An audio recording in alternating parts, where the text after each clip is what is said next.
기본간호학 1의 11주차 안전과 낙상에 대해서 강의하겠습니다.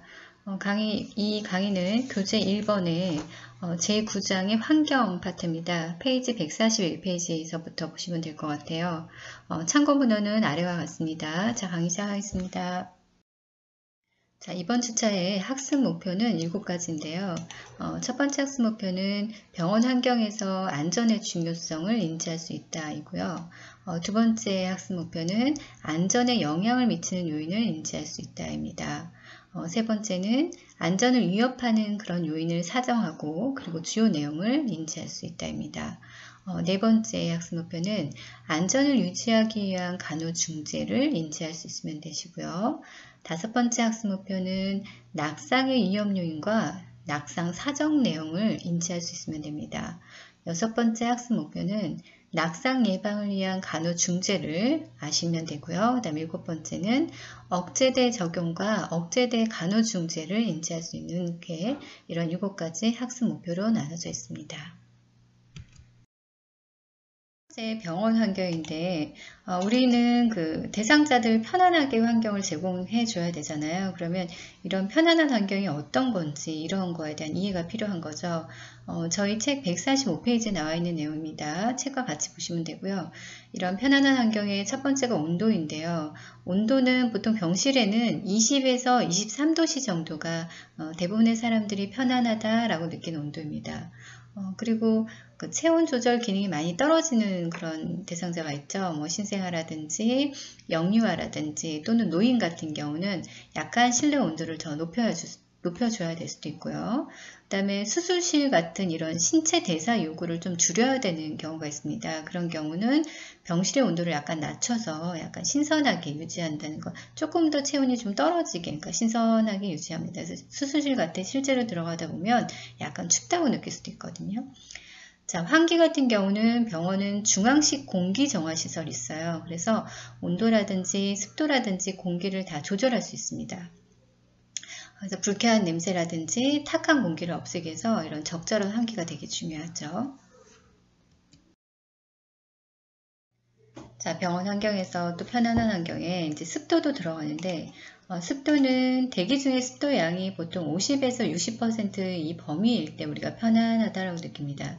너무 습도가 낮게 되면은 되게 건조하잖아요. 그래서 호흡기하고 피부가 건조해질 수 있고요. 또 너무 습도가 높게 되면은 미생물이 성장을 많이 할 수 있기 때문에 너무 높지 않도록 한 50에서 60% 범위의 습도가 유지될 수 있도록 해주시면 되고요. 소음 같은 경우는 의료기관에서 이제 저 같은 경우도 병원에 입원하게 되면 아침에 6시부터 바이탈하죠. 그리고 뭐 수액 단다고 뭐 카트 밀고 다니죠. 그래서 되게 소음이 되게 많거든요. 그래서 그런 소음을 최소화하는 게 가장 중요해요. 그래서 대상자들이 조용하게 휴식할 수 있는 환경을 좀 제공하기 위해서 노력해 주셔야 됩니다. 그래서 어떤 걸 해주냐. 방음장치를 해준다든지 이중창을 해준다든지 약간 탄력성이 있는 바닥재를 한다든지 커튼 이런 것을 해서 소음을 좀 줄여줄 수 있도록 노력하는 게 좋습니다.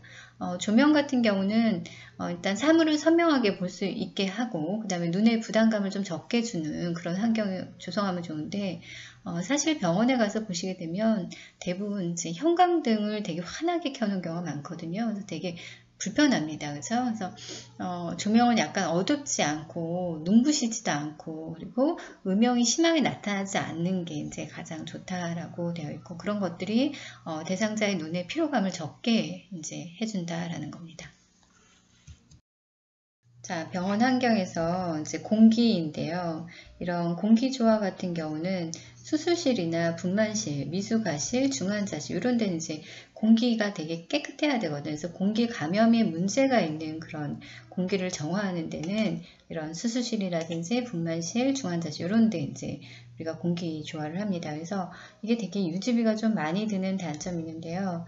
어떻게 하냐면 탁한 실내 공기를 밖으로 내보내고요. 그리고 신선한 외부 공기를 주입합니다. 그래서 용도에 따라서 이 외기 혼합 비율이 약간 달라지는데 이런 것들이 좀 되게 비쌉니다. 그래서 가루약을 취급하는 약제과에서는 약간의 송풍량도 약간 조절해야 되는 그런 것들이 있습니다. 그래서 수술실이나 분만실 이런 중환자실 공기 감염에 문제가 있는 곳에는 공기를 정화하는 데 사용되는 공기 조화가 있구나 라고 보시면 될 것 같고요. 컬러는 우리가 보통 병원이라 하면은 이렇게 차가운 하얀색을 가장 많이 쓰잖아요. 근데 백색 같은 경우는 약간 차갑고 이질감을 줄 수 있어요. 그래서 요즘에는 이제 가급적 많이 피하려고 노력하잖아요. 그래서 옛날 간호사들, 우리 간호사 선생님들 보면 옷이 다 하얀색이었잖아요. 병원 직원들도 마찬가지고. 그런데 요즘에는 이제 흰색을 많이 선호하지 않고 흰색에서 벗어나서 약간 중간 색상이면서도 따뜻한 느낌을 가지고 있는 그런 색으로 많이 바뀌고 있는 추세입니다. 안전에 영향을 미치는 요인들을 볼 건데요. 저희 교재 150에서 151페이지에 나와 있는 얘기입니다. 대부분의 모든 사람들은 그런 정신적, 신체적 그런 손상 없이 안전하고 싶은 그런 욕구를 다 지니고 있잖아요. 그래서 우리 간호사들은 이런 가정이나 건강관리기관에서 대상자들에게 안전한 환경을 만드는 그런 필요한 요소들이 어떤 건지 이해하고 그다음에 안전을 위협할 수 있는 그런 환경들을 이제 사정해서 제한을 해줘야 되죠. 환자가 안전하게 취할 수 있도록 도와줘야 되는데 어떤 기동성이라든지 감각기능, 인지기능 이런 변화가 대상자 안전에 어떻게 영향을 미치는지에도 우리가 다 이해해야 됩니다. 그래서 이런 안전한 환경을 만들기 위해서는 인간의 기본 욕구가 일단 먼저 충족되셔야 되고요. 그리고 물리적 위험물을 감소시켜주고 어떤 병원체 전파라든지 이런 걸 다 차단시키는 게 안전한 환경이라고 보시면 돼요. 자, 의료기관에서 안전이라는 거는 의료기관에는 정말 특수한 위험 요인이 존재합니다. 어떤 것들이냐면 이런 다양한 형태의 화학물도 있죠. 그래서 그런 화학물들이 환경 내 위험물들이 되는데 어떤 거냐? 수은과 같은 화학물도 있죠. 그리고 약물, 그리고 마취제, 그리고 세척제, 방부제가 포함된 화학물 이런 것들을 섭취하였거나 흡입하였을 때는 대상자한테 독성을 초래할 수 있기 때문에 이것도 이제 의료기관에 안전하지 못한 거에 포함되는 거죠. 미국에서 한 연구자에 의하면 거의 20만 명의 사람들이 피할 수 있는데 피하지 못한 의학적 실수로 해서 사망했다고 봅니다. 그래서 가장 흔하게 일어날 수 있는 실수들이 어떤 것들이냐면 욕창, 포지션 체인지 잘만 해줘도 욕창 잘 안 생기거든요. 욕창이라든지 어떤 시술하는 동안에 어떤 물품을 그냥 수술했는데 몸 안에 그냥 가해를 남겨뒀다든지 꺼즈를 남겨뒀다든지 이렇게 뭐를 하는 동안 시술하는 동안에 물품을 몸에 남겨두고 이제 닫아버리는 거죠. 그래서 그 다음 수술 후에 감염이 생겼다든지 합병증, 기타 다른 합병증이 생겼다든지 적절한 시간에 빨리 진단을 내리지 못하고 그냥 시간이 지체하면서 이 대상자를 치료하지 못했다든지 이런 것들이 다 의학적 실수에 해당하는 거죠. 그래서 사망할 수도 있는 거죠. 그 다음에 이제 건강관리기관에 이제 입원한 환자들은 어떤 것이 있냐면 아까 얘기했던 낙상이라든지 또는 처치 관련 사고라든지 기구 관련 사고 이런 위험성들이 되게 높습니다. 그래서 우리는 이거를 이제 간호사는 인지하고 이런 사건 사고들을 최소화하기 위한 행동을 다 취해 주셔야 됩니다.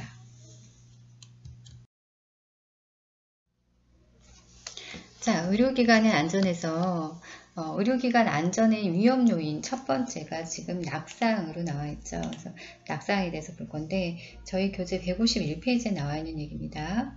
그래서 이런 낙상 같은 경우는 의료기관이나 가정에서 가장 흔하게 발생되는 안전사고라고 보시면 돼요. 그래서 세계보건기구에 의하면 65세 이상들 노인 가운데 25에서 35%가 매년 낙상을 경험합니다. 그리고 70세 이상에서는 이제 한 32에서 42% 수준까지 올라간다고 보면 돼요. 그래서 이런 낙상의 빈도가 연령이 높아지고 그리고 허약한 수준이 올라가면서도 더 이제 증가할 수 있잖아요. 그래서 매년 이런 장기 요양소가 있는데 이런 장기 요양소에 요양 중인 노인들의 한 50%는 넘어진다고 보면 돼요. 그러니까 2명 중에 1명은 꼭 넘어진다고 봅니다. 그래서 이 넘어진 노인들 가운데서도 또 40%는 또 반복적으로 계속 넘어지는 걸 보고되고 있어요. 그래서 아주 많은 문제가 되겠죠.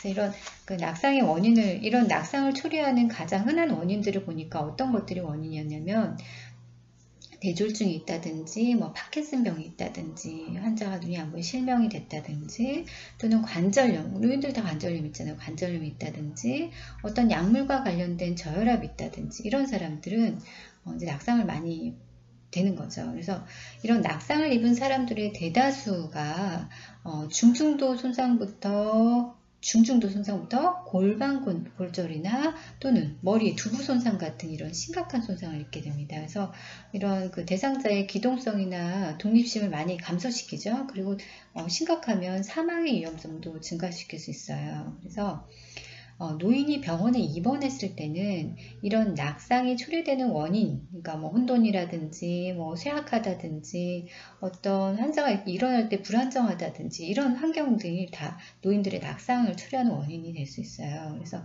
낙상 위험 사정 도구를 사정해서 그런 위험 가능성을 사전에 이제 일어나지 않도록 도와주는 게 중요합니다. 자, 다음은 의료기관 안전 위험 요인에서 대상 제한 사고하고 처치에 관련 사고를 볼 건데요. 저희 교재 153페이지에 나와 있거든요. 이런 그 대상자에 의한 사고 같은 경우는 사고를 발생시키는 그런 주된 원인이 대상자한테 있는 사고예요. 그래서 주로 어떤 거냐면 스스로 절단을 한다든지 손상한다든지 화상 또는 이물질 섭취, 그 다음에 화재, 그 다음에 서랍이나 문에 손가락 끼는 사고 이런 것들이 다 대상자에 의한 사고예요. 그리고 또 다른 거는 대상자에 의한 사고로 또 어떤 것들이 있냐면 그 경련도 발생할 수 있어요. 그래서 이런 경련 같은 경우는 뇌에 있는 그런 신경원의 과다 흥분 또는 그 방전 이런 것 때문에 갑작스럽게 이렇게 불수의적인 근육이 수축하면서 의식이 소실되고 환자가 넘어지고 강직되고 근육이 경련이 발생하는 이런 것들이 이제 경련이잖아요. 이런 경련성 장애를 가진 대상자한테는 경련이 일어나면 일단 안전하게 대상자를 보호하는 것도 중요합니다.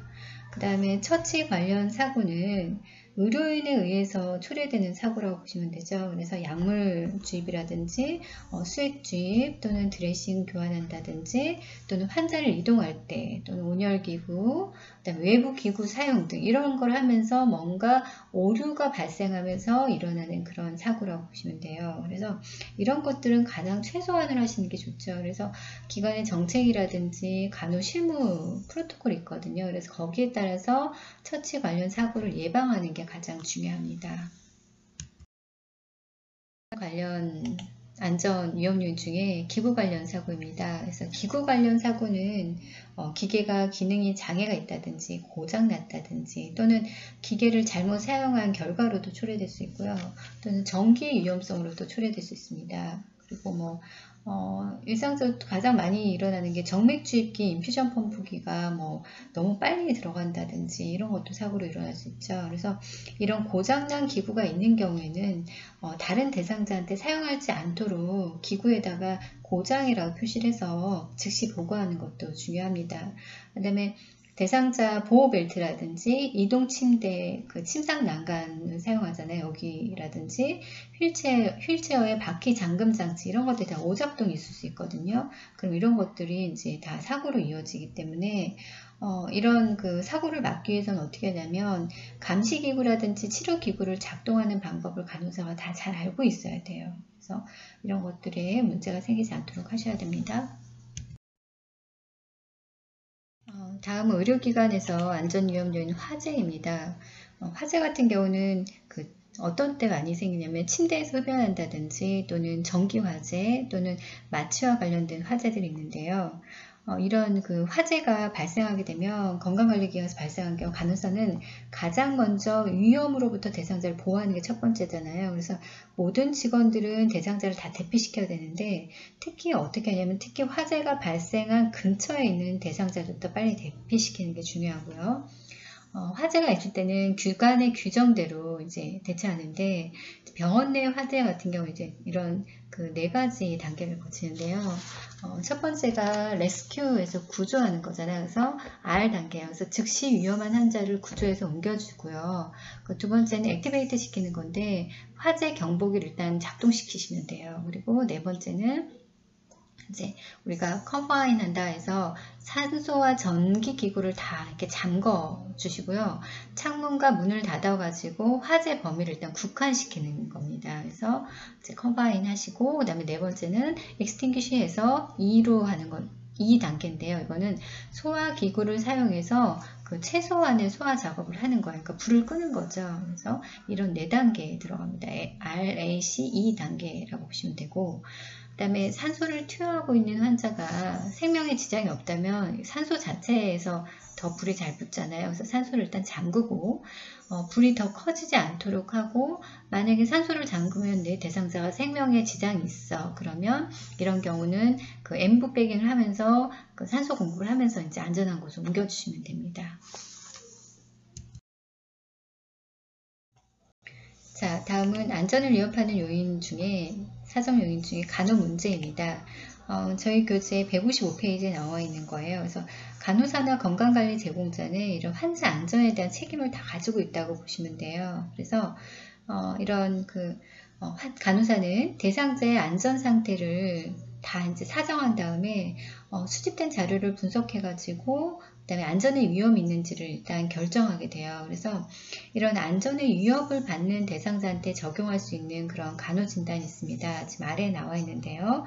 어떤 간호진단이 있냐면, 첫 번째가 비효과적인 체온 조절의 위험도 안전 위협받는 거죠. 그 다음에 비효과적인 가족의 건강관리라든지 지식이 부족하다든지 지식의 위험이라든지 상해 위험, 그 다음에 신체적 외상의 위험이라든지 중독의 위험, 비효과적인 보호를 받고 있다는 낙상의 위험이 있다는 이런 것들이 안전을 위협받는 대상자한테 적용할 수 있는 그런 간호진단으로 보시면 됩니다. 자, 안전을 유지하기 위한 간호 중재에서 두 번째입니다. 간호 문제 해결인데요.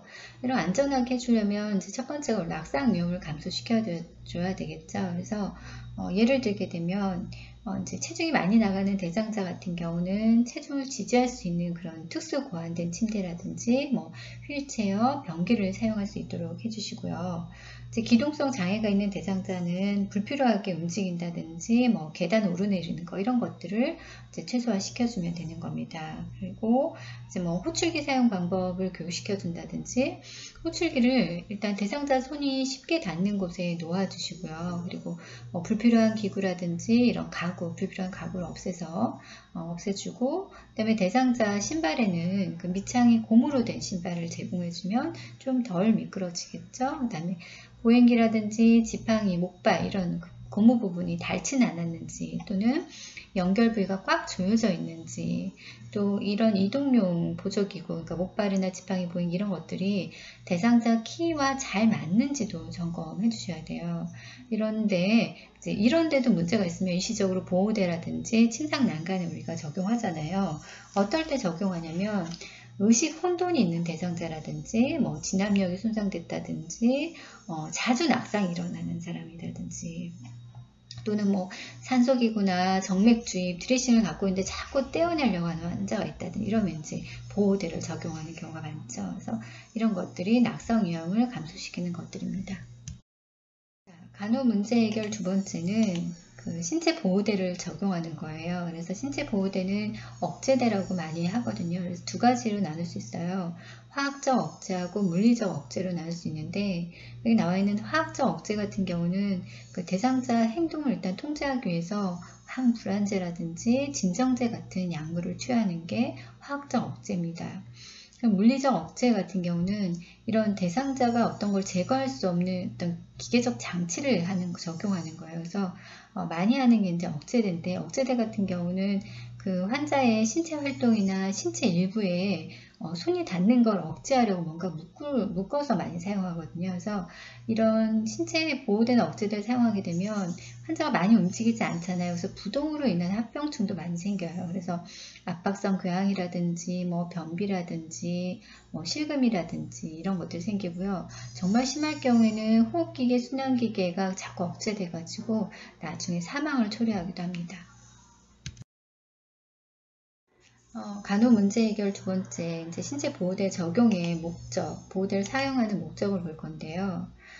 이제 목적하기 전에 이런 그 대상자나 가족한테 보호대 적용의 목적을 일단 설명하고요. 그리고 보호대가 적용된 동안에 제공할 어떤 간호라든지, 그리고 이런 신체 보호대에 억제되는 일시적이고 대상자 보호용이라는 걸 일단 설명해 줘야 돼요. 그래서 대상자가 일단 이 보호대에 잘 적용할 수 있도록 도와주시는 게 중요합니다. 그래서 어떤 목적으로 하냐면, 첫 번째는 대상자를 낙상할 수 있기 때문에 낙상으로 인한 손상 위험성을 감소시키려고 보호대를 하기도 하고, 그 다음에 어떤 정맥주입이나 비이관 영향이라든지 유치도뇨관, 어떤 견인장치, 이런 치료 행위를 의식이 없는 사람들께 잘 뺄 수 있거든요. 그래서 이런 행위를 방해하는 걸 예방하려고 보호대를 적용하고요. 그 다음에 어떤 혼돈이 있는 대상자라든지 뭔가 좋아진 호전적인 대상자가 내가 지금 기도삭간을 하고 있어요. 근데 그걸 막 빼려고 해. 그러면 안 되죠. 이런 생명유지 장치를 제거하지 못하도록 하기 위해서도 보호대를 적용하고요. 또는 대상자가 다른 사람을 해칠 위험성이 있어요. 그래서 그런 경우도 감소시키려고 보호대를 적용하기도 합니다. 자, 안전을 유지하기 위한 간호중재, 문제 해결 세 번째, 침상 난간 사용입니다. 사이드 레일이라고 하죠. 이런 사이드 레일은 그 대상자가 침대에 있거나 또는 침대에서 의자로 이동할 경우에 이런 대상자의 움직임이라든지 안정성을 증가시키죠. 그래서 양쪽의 침상 난간을 모두 올리는 것만으로도 대상자가 안전하게 침대에서 나가고 또 침대 안에서 움직이도록 해줍니다.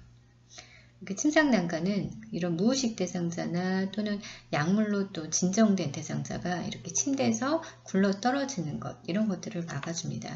하지만 침상 난간을 사용할 때는 이런 기관의 정책을 항상 확인하셔야 됩니다. 왜냐하면 잘못하면 진압력이 없는 대상자는 침상 난간만 사용해도 오히려 혼돈이 더 심해지고요. 더 많은 손상을 또 초래할 수도 있거든요. 왜냐하면 혼돈이 있는 대상자는 그 통증이나 배뇨 욕구를 침대 밖으로 나오고자 하는 수 있어요. 그래서 침상 난간으로 뭐 기어오른다든지 아니면 침대에 발판을 딛고 침대 밖으로 나오려 할 수 있거든요. 이러면 더 오히려 낙상을 초래할 수도 있어요. 그래서 이런 대상자의 혼돈을 감소시키기 위해서 우리가 해야 될 간호중재는 그 원인에 초점을 맞춰야 되는 거예요. 그래서 혼돈은 그런 그 배뇨를 하고자 하는 시도를 오해받기도 하고요. 이런 혼돈이나 불안이 감소되지 않게 되면 이런 환자는 다른 사람에게도 손상을 끼칠 수 있어서 신체 보호대를 해야 될 수도 있어요. 그래서 우리 간호사들의 이런 목표가 뭐겠어요? 목표는 가능한 빨리 신체 보호대를 제거하고 또 침상 난간을 올렸을 때 또 침대도 가능한 낮춰야 되는 그런 것들이 있습니다. 그래서 우리가 침상 난간을 적용할 때도 내 대상자가 뭐가 필요해서 내가 지금 침상 난간을 올렸는지 이 간호중재의 원인에 초점을 맞춰서 트리트 하셔야 됩니다. 자, 다음은 낙상 위험 요인과 사정인데요. 이런 낙상 위험 사정 도구를 쓰는 거는 왜 쓰겠어요? 어떤 대상자가 사고나 손상이 발생하기 전에 그런 위험 가능성을 사정해 가지고 우리 대상자가 낙상하지 않도록 하는 그런 도구가 되는 거죠. 자, 모스의 낙상 위험 사정 도구입니다. 그래서 지금 6가지 각 그 항목으로 되어 있는데 항목으로 각각 하나씩 봅시다. 낙상 위험 같은 경우는 낙상 위험이 있으면 우리가 점수를 25점을 줄 수 있는 거고요. 그리고 2차적 진단 같은 경우 2차적 진단이 있으면 15점, 없으면 0점이고요. 보행 보조기구를 잡고 보행하면 30점, 또는 목발이라든지 지팡이, 보행기를 사용하면 15점이 됩니다. 이런 것도 사용하지 않게 되면 0점이고요. 정맥수행요법이나 해파린 나악이 있으면 이제 20점. 대상자 움직임이 불편하기 때문에, 또는 걸음걸이가 장애가 있다든지 이러면 20점이고, 허약하면 10점 이렇게 되는 거죠. 그리고 식장애가 자신의 약간 기능 수준을 과대평가하거나 잊어버려요. 그러면 이제 15점이 되는 거죠. 잘 알고 있으면 0점이 되는 겁니다. 그래서 이런 결과에서 보면 0에서 24점 같은 경우는 낙상 위험성이 없는 거예요. 그런데 이제 한 15점 이상, 51점 이상이 되게 되면 낙상 위험성이 높은 겁니다. 이제 이거에 따라서 우리가 내 대상자가 낙상 위험이 높을 수 있구나. 그럼 그걸 사정해가지고 거기에 맞춰서 간호중재를 해주면 되겠습니다. 자, 낙상 예방 간호중재입니다. 낙상 예방법인데요. 이 낙상 예방법은 저희 교재에서 157페이지에 나와 있는 항목입니다. 그래서 잘 안 보이면 그 표를 책을 보시면서 같이 하면 되겠습니다. 자, 하나하나 보겠습니다. 자, 낙상 예방법은 자, 계단 같은 경우는 자, 계단은 22.5cm 깊이하고 9인치 높이로 일정하게 만들어야 돼요. 그래서 이런 계단 크기가 동일하게 되면 어떤 시력을 변화된 계단에 계속 적응시킬 필요가 없기 때문에 이렇게 일정하게 만드는 게 좋고요. 계단은 일단 동일한 재질로 만들고 특히 가장자리 부분에만 약간 보색으로 처리해서 두드러지게 하는 것도 좋습니다. 그래서 그다음에 계단은 약간 밝기가 적절하셔야 되고요. 너무 눈부심이 있는 전군을 하면 안 되죠. 그리고 머리 위에 공간을 충분히 해가지고 계단으로 들어갈 때 머리를 숙이지 않아야 돼요. 머리를 갑자기 숙이게 되면 이제 현기증이 초래될 수도 있기 때문에, 그죠? 그 다음에 계단 벽 쪽에 뭔가 튀어나와 있는 물체가 없어야 됩니다. 왜냐하면 노인 같은 경우는 주변시가 약화되기 때문에 물체를 잘 보지 못할 수도 있거든요. 그 다음에 실외 같은 경우 인도나 계단은 좋은 상태로 잘 유지되어야지 구멍이나 갈라짐이 없어야 돼요. 왜냐하면 시력이 많이 저하된 대상자 같은 경우는 이런 구조적인 그 구멍이나 갈라진 그런 결함을 잘 보지 못할 수 있기 때문에 그렇죠. 자, 난간 같은 경우는 핸드레일 같은 경우는 벽에서 적어도 5cm 정도 떨어진 곳에 난간을 설치하셔야 되고요. 미끄러우면 안 돼요. 자, 그리고 난간은 이 대상자의 무게를 지지할 만큼 단단해야 됩니다. 특히 그 계단의 끝부분이나 시작 부분이 더 단단해야 되고요. 욕실 같은 경우는 우리가 잘 미끄러지기 때문에 변기와 욕조 근처에 손잡이를 꼭 설치하셔야 됩니다. 자, 낙상 예방 간호 중재 이어서 하겠습니다. 자, 마룻바닥 같은 경우는 이제 신발이나 슬리퍼를 신었을 때 미끄럽지 않아야 되죠. 그리고 신발도 잘 맞는 신발을 맞으셔야 되고, 그 다음에 깔개 뒷부분에 미끄럼 방지도 처리하셔야 되고요. 그 다음에 욕조나 샤워실에는 목욕용 매트, 미끄럼 방지 테이프 이런 것들이 있으셔야 되죠. 안 그러면 이제 미끄러워서 낙상하기 쉽기 때문에. 그 다음에 이제 전기 코드 같은 경우는 걸릴 수 있기 때문에 걸리지 않도록 안전하게 정리해 주시고요. 들어가는 입구 쪽과 나가는 출구에는 적절하게 조명이 유지돼야 됩니다. 그래서 뭔가 잘못하면 눈의 피로로 인한 낙상에 있을 수 있기 때문에 이렇게 조명이 켜져야 되죠. 그리고 진압력이 상실된 대상자는 간호사실하고 가까운 병실에 배치하고 그래서 간호사가 자주 가서 대상자를 관찰할 수 있어야 됩니다.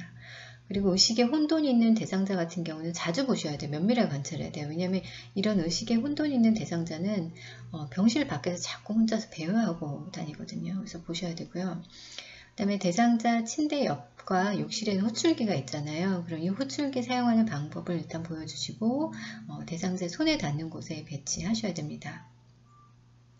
그 다음에 대상자 침대 옆에 침상력 탁자하고 침상 위 탁자는 대상자 가장 가까운 곳에 배치하셔야 되고요. 그 다음에 안경이나 의치 보청기 전화는 그 손을 많이 뻗지 않는 곳에 두시는 게 좋고요.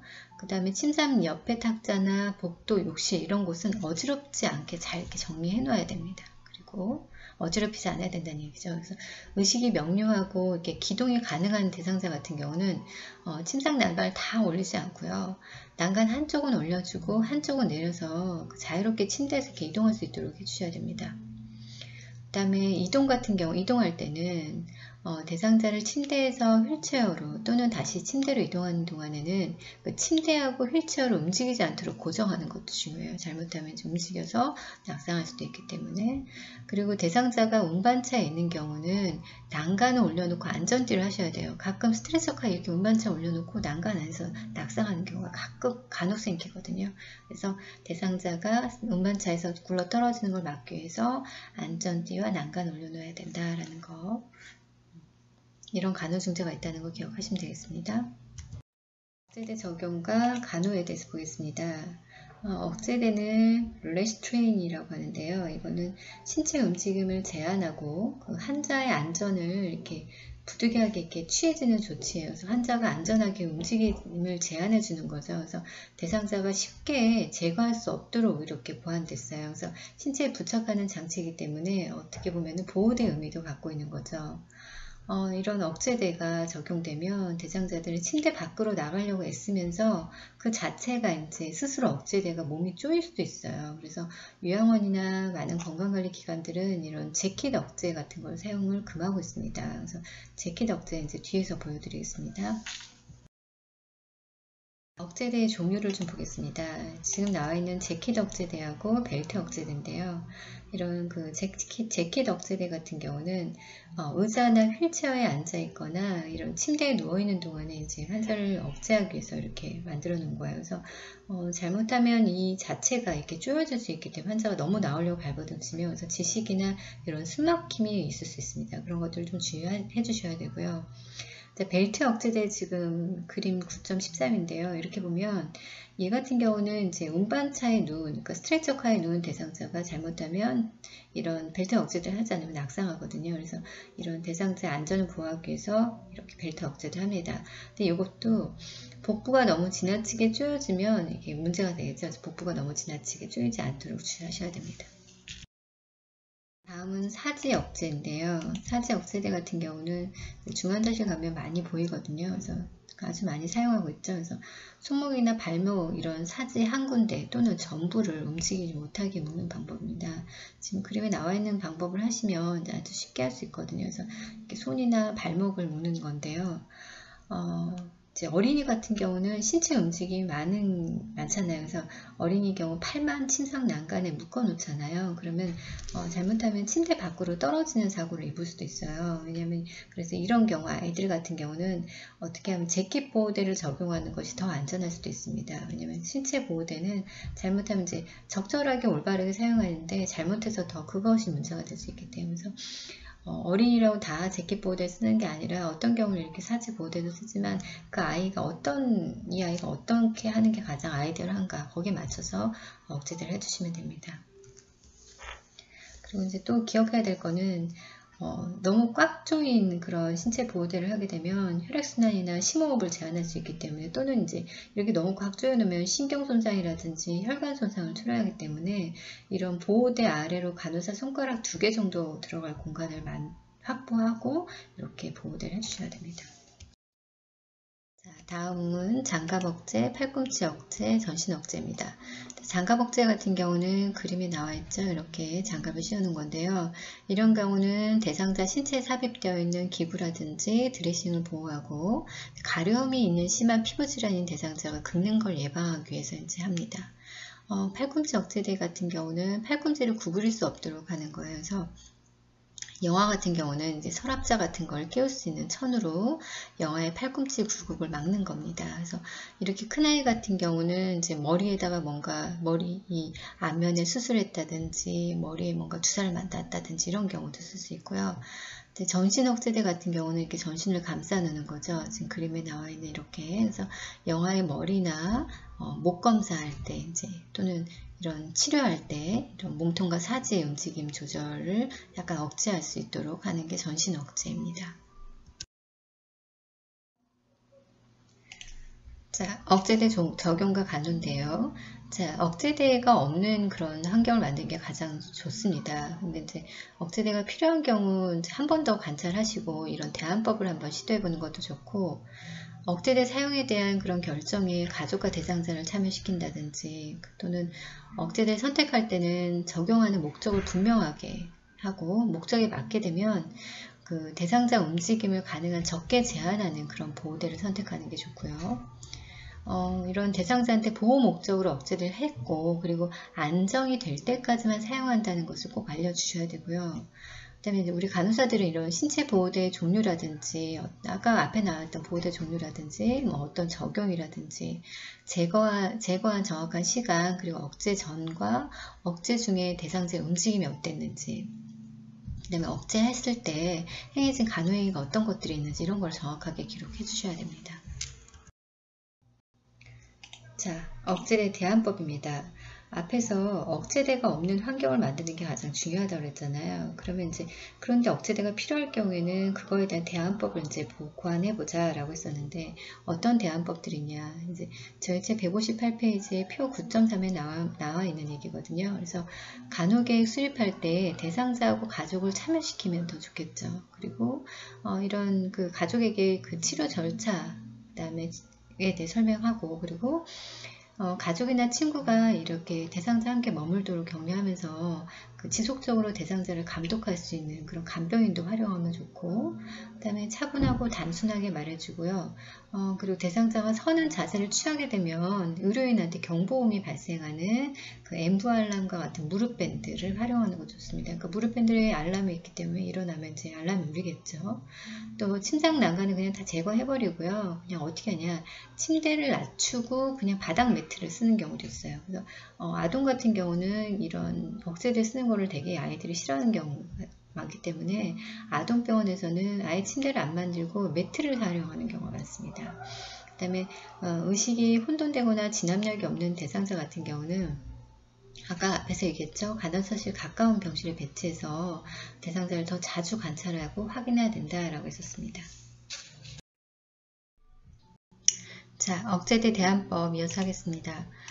억제대 대안법의 다음 사항은 적절한 시각자극이라든지 청각자극을 제공하는 것도 대안법입니다. 그래서 가족사진이라든지 뭐 라디오를 틀어준다든지 이런 것들 그리고 이제 대상자가 갖고 있는 어떤 그 불편한 이런 치료 같은 건 다 제거하는 게 좋은데요. 예를 들면 이제 그 위관 영양을 내가 코에서 위까지 꽂고 있어요. 그러면 되게 불편하잖아요. 그러면 이제 대상자 상태가 좋아지면 가능한 이런 유관 영양을 빨리 바꿔서 구강 섭취로 바꾼다든지. 왜냐면 환자가 의식이 별로 없는 상태에서는 이 유관 영양을 코에 꽂고 있기 때문에 비강에 꽂고 있기 때문에 되게 불편하거든요. 자꾸 빼려고 하는 습성이 있기 때문에 이런 것들도 대안법이 될 수 있고 그다음에 그 정맥 주입관 같은 경우도 이제 그 의식이 없는 사람들에게 자꾸 빼려고 그러거든요. 그래서 옷이나 소매, 그 쿨링 드레싱이라고 해서 이 클링 드레싱 같은 경우는 지금 이 그림에 보이는 건데요. 얘는 이제 일반 그 꺼즈 같은 경우 그냥 감으면 겉에다가 이렇게 반창고를 붙여야 되잖아요. 근데 이 클링 드레싱은 거즈를 감으면 감을수록 그냥 자체가 붙어버립니다. 그래서 존슨앤존슨에서 나오는 그런 브랜드거든요. 그래서 클링 드레싱으로 가린다든지 그러면 이제 대상자가 정맥 주입관을 빼기가 좀 어렵겠죠. 그 다음에 이제 위로관, 위에다 직접 어떤 관을 갖고 있을 때는 이제 목대를 가린다든지 그래서 빼지 못하게 한다든지 또는 분목이나 기관 내관을 지지하는 ET 홀더를 이제 빨리 제거하는 것도 좋다라고 되어 있고요. 그 다음에 지속적으로 어떤 통증이 있는지 사정하는 거예요. 그래서 체위를 변경해 준다든지 이완수를 적용한다든지 음악과 마사지 같은 이런 걸 적용하면 이제 이런 비약물적인 중재도 할 수 있다라는 거죠. 그리고 대상자에게 맞는 그 전환 활동을 활용하는 것도 되고요. 그리고 대상자한테 맞게 운동이나 활동 계획을 수립하는 것도 그 보호대의 대안법으로 들어갑니다. 대안법 이어서 하겠습니다. 다른 방법은 배뇨 관리도 있는데요. 이제 낙상이 가장 많이 발생하는 아침 6시와 8시 또는 오후 4시와 6시 사이에 배뇨를 관리할 수 있도록 해주면 좋죠. 그래서 환자가 빨리 소변을 볼 수 있도록 해주는 거고요. 그 다음에 물리치료사나 작업치료사한테 우리 그 환자의 근력이라든지 기동성, 운동 이런 걸 증진시켜 줄 수 있도록 도와달라고 하면 되고요.